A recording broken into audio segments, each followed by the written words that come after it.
Hello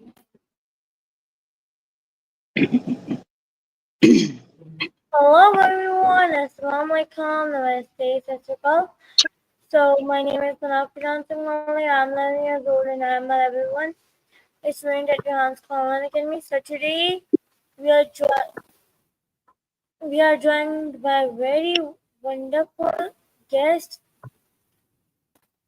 Danelle, and she's a particle of humanities and hostel. She's a coach, artist, writer. Yeah, so first of all, Assalamualaikum. How are you doing today? I'm doing great. I was feeling very under the weather earlier. I've had a migraine, but I'm up and about and feeling better now and happy that I was able to join you today. How are you doing?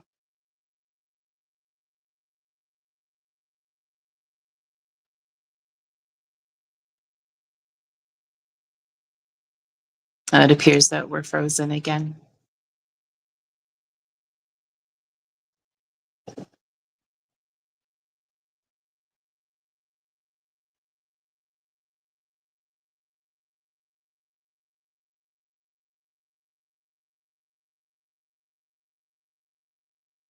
Apologies. It appears that we're still counting on the clock, but there is no service in between, so camera on your end is frozen for me. Sorry. So, okay. First of all, can you please introduce yourself to our viewers so they can know about you? Yeah, sure. Absolutely. I'm Danelle Boyles in the United States, and I am in many professions. Full-time, I am a vocational coach for high school students for special education. I am a holistic practitioner with my own side business, Emotions and Art Healing Studios. I'm a writer, and I'm also an artist. I do many things. I'm also a mom. I have 2 older boys, and we have a house full of pets. We have 4 cats and a dog.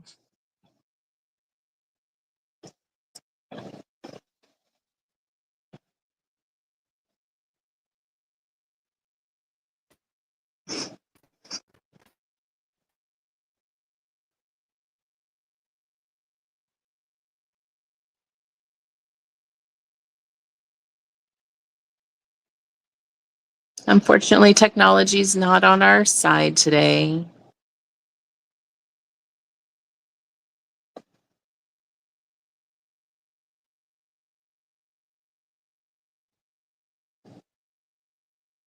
And we'll just wait a moment and see if her signal catches up.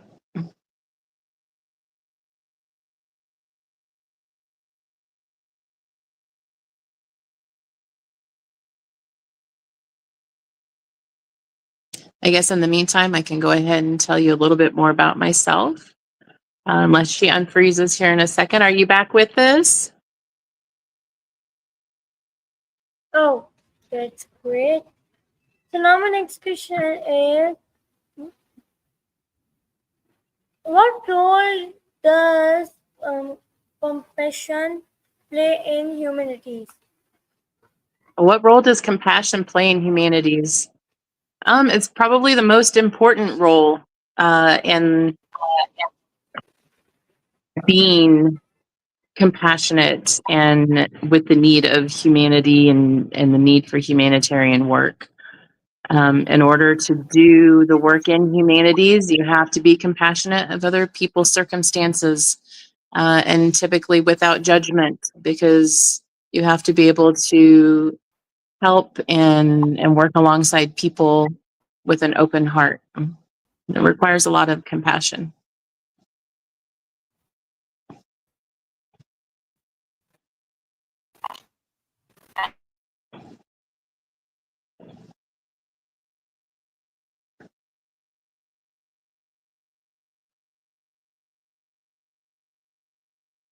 I'll go ahead and just follow that up a little bit until her signal catches up. As a humanitarian practitioner, I volunteer my time as an educator, a consciousness coach, and just in general, a life coach.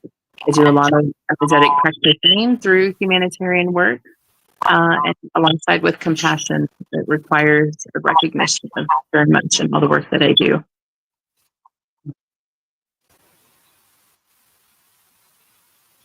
Oh, that's great. Now my next question is, how do you bring balance between body, mind, and soul? When you're trying to find balance in body, mind, and soul, it can be very difficult sometimes because the three different things usually want different things, and being able to balance them requires taking attention to each part of you. So, body, mind, and soul, they all need things to nourish, learn, and grow, and to be able to work fluidly together. If one is not in a healthy state, it affects the other. If your physical body is not well, then your mind and your soul is at a disease. So it's not at ease. It's affected by the functioning of the body. So taking care of one and taking care of the other and keeping them healthy. That includes like mental health, physical health, eating well, taking time out to rest, listening to yourself very intuitively for what your body and your soul is asking for in order to keep it nourished. And, then carrying that out in practice is very important.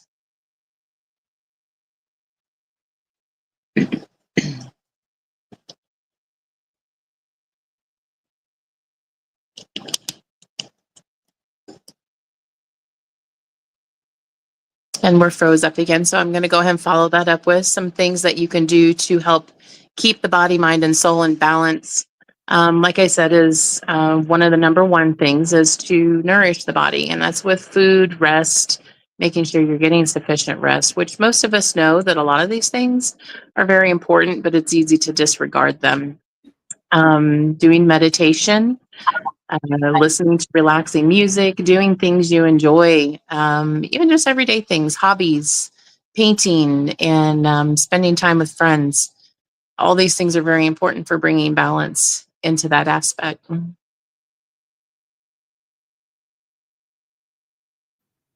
Oh, that's amazing. Now, my next question with you is that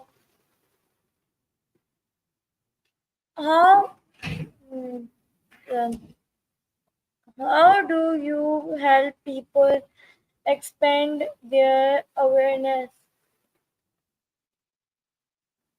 Awareness expansion is a normal everyday thing that we participate in as consciousness. And expanding awareness is taking notice of different habits that you do every day, and whether it's good habits or bad habits, is kind of plays a key role. And so when you're wanting to develop your awareness, then it's taking an active part in things like your thought process, how you react to different things, people throughout your daily activities, taking a conscious stand and not just being a non-active player in your daily activities. So really the main key component is to stop is stop looking and listening to how you are responding to your life in general.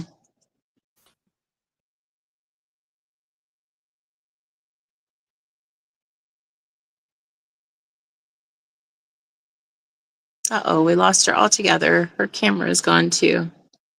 Like I said, technology is not on our side today. We're having bad connectivity issues. That happens, unfortunately.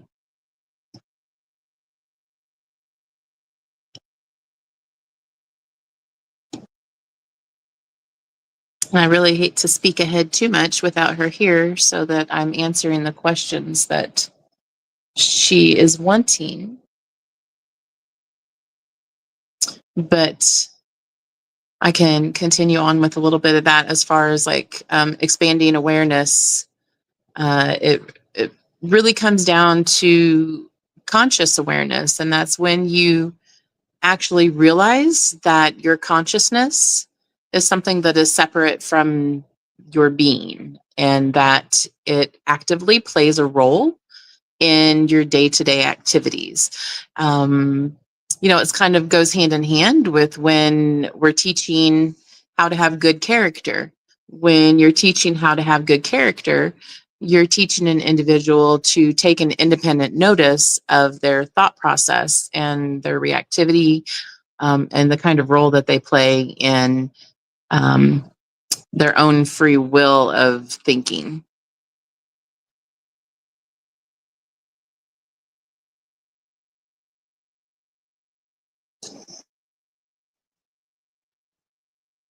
Unfortunately, she's not come back. I wish I had a list of questions. I would just answer them, but I don't.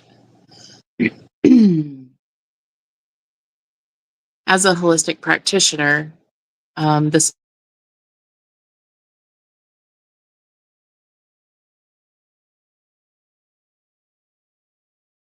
very, very prominently and predominantly is active role in being aware of just really exactly how much individual like responsibility that you actually have in being able to change and adapt yourself to your conscious awareness.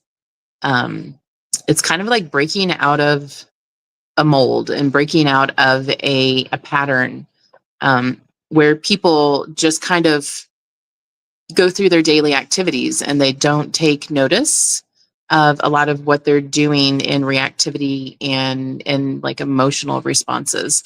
Whenever you actually stop and take awareness of your character traits and how you respond and react to just things in general, it can have a huge impact on not just your life, but people's lives around you.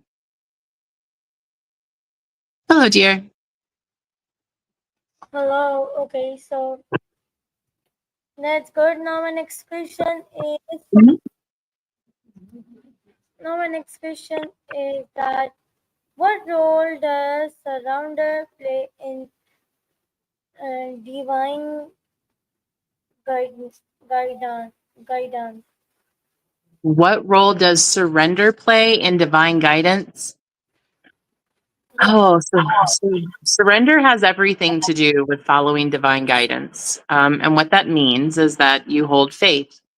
And it doesn't matter if you're religious or spiritual or independent faith of individual sovereignty, which means that you listen and follow your own guidance because you're connected to your higher conscious self. And so your higher conscious self guides you.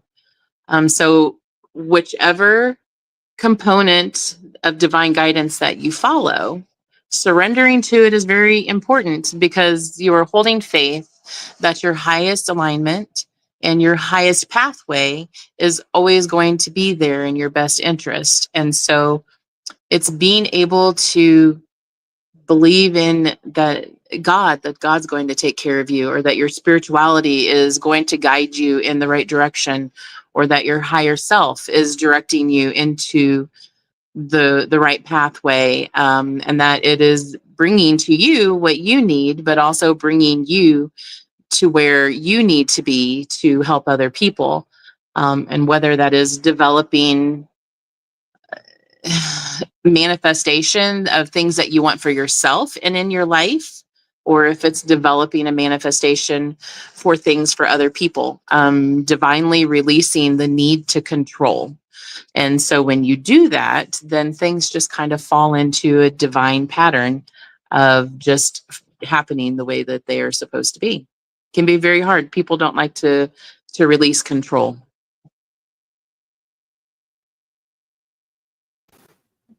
Okay, so that's great.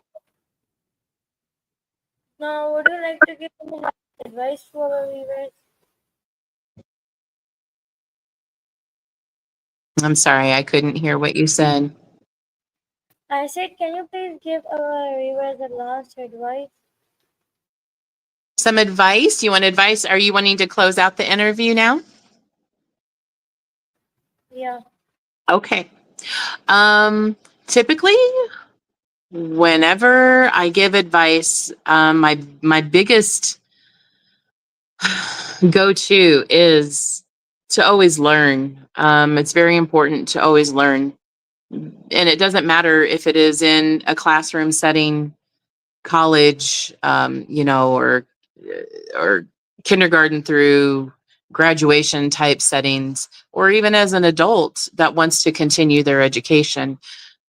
Always learning can be a new hobby, or to carry out new interests in learning about things about conscious development, about planets, or it's constantly putting yourself in a position to learn new things is going to expand your, not just your intelligence, but it expands your emotional capacity, and it expands overall just your exposure to different things around the world. So always keep on learning. That's most important. Keep on learning. And it doesn't matter in what aspect that you're doing that in, always discovering, learning, and growing.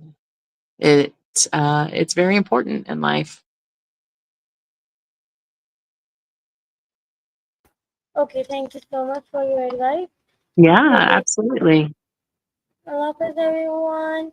We will see in our next interview. Allah Hafiz, and thank you so much for your time. It was my pleasure. Thank you. I'm glad we were able to spend some time together, and that technology